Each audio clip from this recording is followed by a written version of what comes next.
What's up, guys? So we're in Arizona right now. We're deer hunting. I got an over-counter tag here with Senior. What's up? The way this over-counter tag works, when you buy it here in Arizona, it's good for coos deer and mule deer. Almost the entire state's open also to it.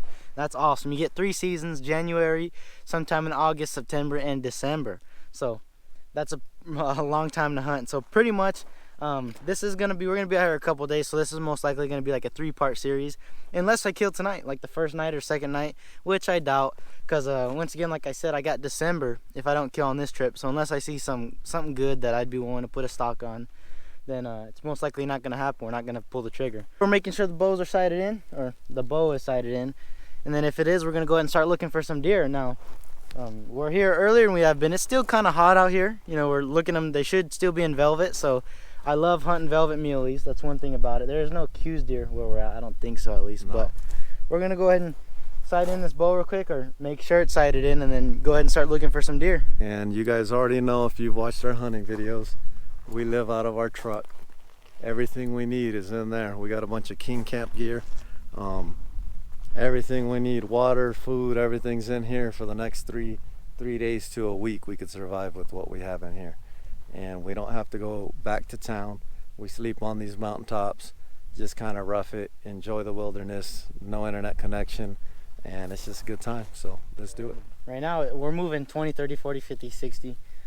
We just move back 10 yards every shot, and then we shoot with broadheads.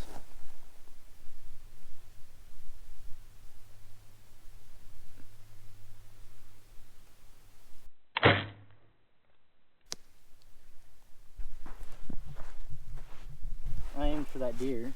I mean, you can't really aim at the deer. I like to just aim for this deer at first, because if I aim for one of these, I might miss the target. So I mean, I pretty much hit where I aim, so I'd probably be able to hit one of those. 30's on. Then we'll try broadheads after like two more shots or so. I sling one at about 50 yards now. See if the field points are on. If they are, then we're gonna go ahead and switch to the broad tip. See if those are on also. We don't want them to be off. So that should be roughly about 50 yards right now. Now I'm wearing 1-rate gear with these County 6 Predator called bino harnesses. One of the awesome things about that is I just got rangefinder right here. Let's see how far it is. 49. I'm gonna take a step back.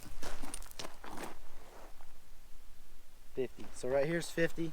We're gonna go ahead and sling an arrow. I got my binos, got my rangefinder, got an extra pocket for tags, anything I might need. Another one back here. So it's just a good thing to have. Instead of getting a bino harness where you have to buy all kinds of attachments and stuff, it's all in one, so it's pretty neat. And they make it in this 1-rate pattern, which is even better. So let's see if we're on at 50.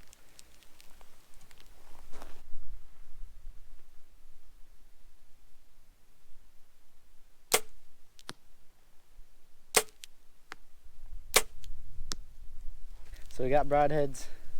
Now we're gonna make sure that these are on. Sometimes you'll notice broadheads are off from your field points. That's why it's always good to shoot with your broadheads. Make sure they're shooting good and everything. We've shot with these before, so we're pretty confident it should be on.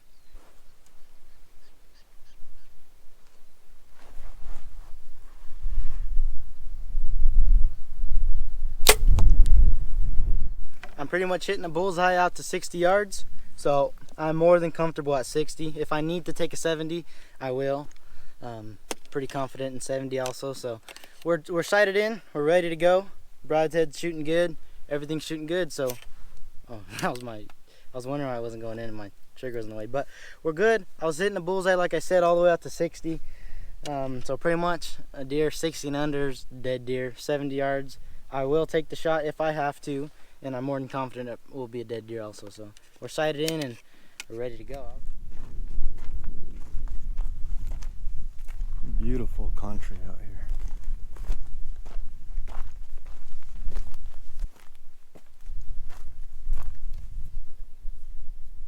Yeah. I don't see anything. Been out here glassing for about an hour, overlooking some nice valleys, but I don't see anything. Well, that's spot one. We sat down and glassed. It's still too hot today. Yeah, it's still too hot right now, so they're not up and moving yet. We thought we might be able to pick apart a couple beds, but it's still kind of thick, so These deer are probably bedded where we can't see them here. We're gonna go ahead and make a move. This is, I mean, it's a great spot. You can see over a lot of land. There's water here and everything. It's just somewhere we would have to glass when the sun's just coming up or going down, when the deer are up and moving, because it's too thick. There's too much land to cover. I don't think you're really gonna see them when they're bedded. And the deer population just isn't crazy high. So when it's not crazy high, you know, it's like finding a needle in a haystack when you're trying to cover as much land as we were. So maybe we'll come back to that spot as it gets dark, or maybe tomorrow early morning, because we have seen big bucks in this area before.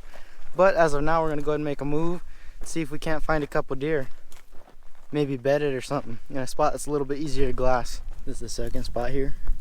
As you guys can see, tons and tons of land to look over. Again, looks like a great area. We're gonna go ahead and check it out. I think there's water down here too, so it's good.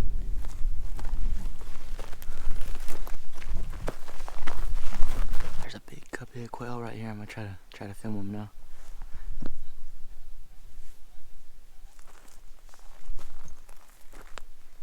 There's a cubby of quail. I couldn't tell. It's too far to tell if they were Mearns or Gamble's quail, but that's cool. I always like seeing quail. This area is loaded with quail. End up having to come back when the season opens. Probably limit out pretty easily. Spot 2. We didn't see nothing, but looks like an amazing spot. Right now it's just kind of like a scouting day. The rule of thumb usually is your first night when you're out in a new area is just a scouting time. You go ahead and pick out the spots you like, what you like to see, what you like to look at. And you make a game plan for the morning. Then you go there early in the morning and try to pick up the deer before they go to their bed. So that's basically what we're doing. We're picking apart little spots, figuring out where water's at, figuring out what we want to know where stuff's at. So in the morning, we can get up and actually sit on the spots before sunrise and be able to see these deer. So that looked like a good spot.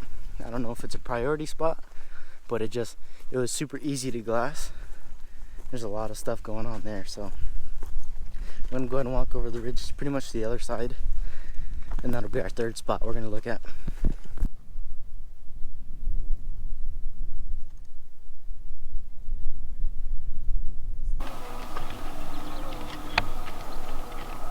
There's the doe up there, the head. Can't see it from here. Oh yeah, I see the fawn.